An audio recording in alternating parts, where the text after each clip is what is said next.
ওনাদেরকে জান্নাতবাসী করে। আর আমার খালা এই যে এখানে প্রায় 70 বছরের উপরে উনি এখানে বহুই এই সমাজে বাড়িতে এসেছেন। যদি কারোর সাথে সেই ছোটবেলা থেকে ঘোষণা মোতাবেক আমাদের নামাজে জানাজা অনুষ্ঠিত হবে। আপনারা সবাই জানাজায় অংশগ্রহণ করার জন্য এখনই জানাজা স্থলে উপস্থিত থাকার জন্য বিশেষ অনুরোধ করা গেল। আর আপনারা যারা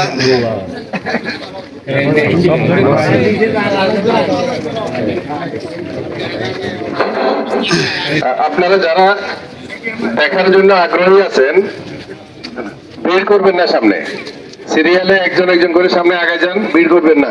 আগে গিয়ে জানাজার নামাজে সারিবদ্ধভাবে দাঁড়ায় যান।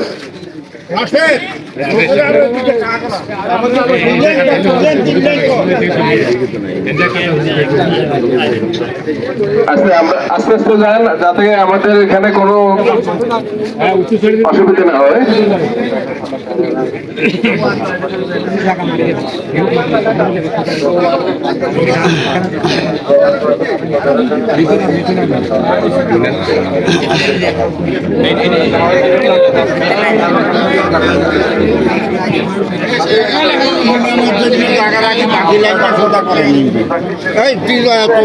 খালি ইমাম আল্লাহ জায়গারা এটা সোজা কর, আমরা হিন্দি খান যে এটা বলো হিসেব চলে যাবে, হিসেব দাও, হিসেব দাও।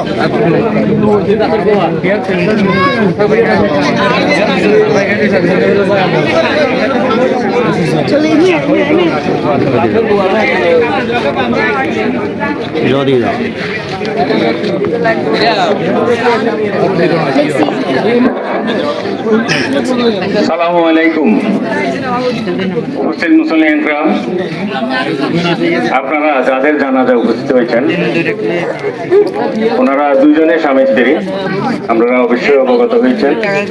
তো আমার এই লাইফে আমি সর্বপ্রথম এই দুইজনের জানাজায় উপস্থিত হয়েছি। আসলে এটা বিধির বিধান, এখানে অনেকে অনেকভাবে কথা বলেন, আসলে ঠিক না। ওদের হায়ারটাই আল্লাহ পাক থেকে এই সময়ের মধ্যে নিয়ে এসেছে। বিশেষ করে তাদের ফ্যামিলি এবং আত্মীয় স্বজন যারা আছেন, আমরা সকলেই দোয়া করি যেন ওরা এই শোক সইতে পারে। সমাজে মুসলিমরা আজকে আমাদের মাঝে অনেক অতিথিবৃন্দ উপস্থিত আছেন এবং আপনারা অনেকেই জানেন যে দুধমুখা হাই স্কুলের আগামী 30 তারিখ অভিভাবক নির্বাচন। আমাদের প্রার্থীরাও আমাদের মাঝে উপস্থিত আছেন। তো আসলে যেহেতু সময় কম বলেই আমরা হয়তো তাদের মত বিনিময় করার হয়তো সুযোগ দিতে পাইতেছি না বলে আন্তরিকভাবে দুঃখিত, যেহেতু মহিলাও এখানে জানাজায় আছেন। তো আমি এখন ওনাদের পরিবারের পক্ষ থেকে আমাদের কিরণ ভাইকে কিছু বলার জন্য অনুরোধ করছি।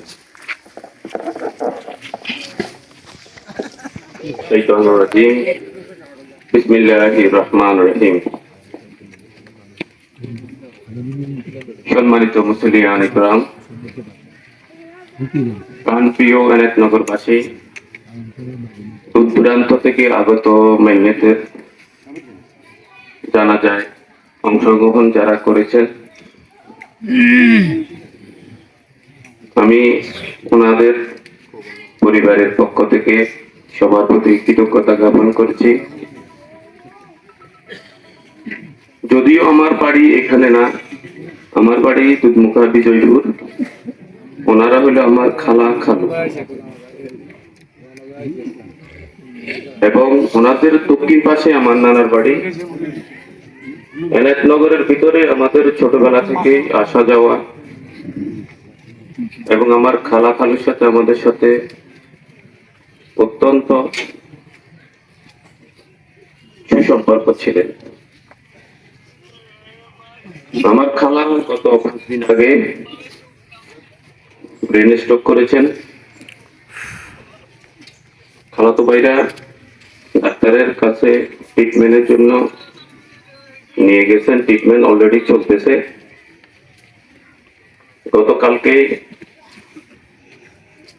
খালাম্মার শারীরিক তেমন একটা ভালো ছিল না, পাশে খালু ছিল। যখন খালু মাকে নিঃশ্বাস ত্যাগ করবেন তখন খালু পাশেই ছিল। হয়তোবা মৃত্যুর সময় খালু সরাসরি দেখতেছে। তো খালুও খুব সহজ সরল মানুষ, একদম ভীতু মানুষ। খালুও সেটা হয়তোবা সহ্য না করতে পারে, খালুও সাথে সাথে হার্ট অ্যাটাক করেছেন।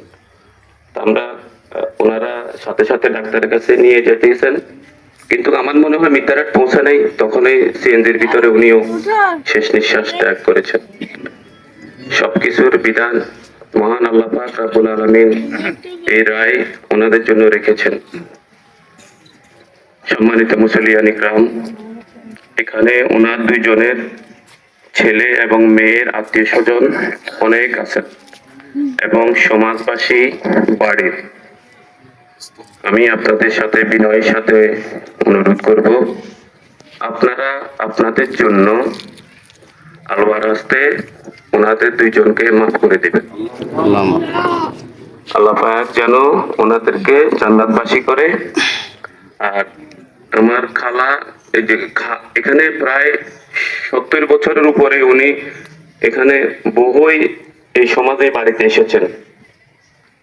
যদি কারোর সাথে সেই ছোটবেলা থেকে এই পর্যন্ত কারোর সাথে কথাবার্তার আচার আচরণ যদি ভুল ত্রুটি হয়ে থাকে, মেহেরবানি করে আল্লাহর বাস্তে আমার খালুকে মাফ করে দিবেন। আর যদি বাড়ির ভিতরে অনেক সময় ছোটখাটো লেনদেনও থাকে, লেনদেনের বিষয় আমার খালাতো ভাই আছেন বা আমরা আছি, যে কোনো লোক লেনদেনের বিষয়ে কোনো আপোষ নাই, আপনারা বলবেন, আমরা পরিশোধ করে ইনশাল্লাহ আপনাদের দায়মুক্ত হতে চাই।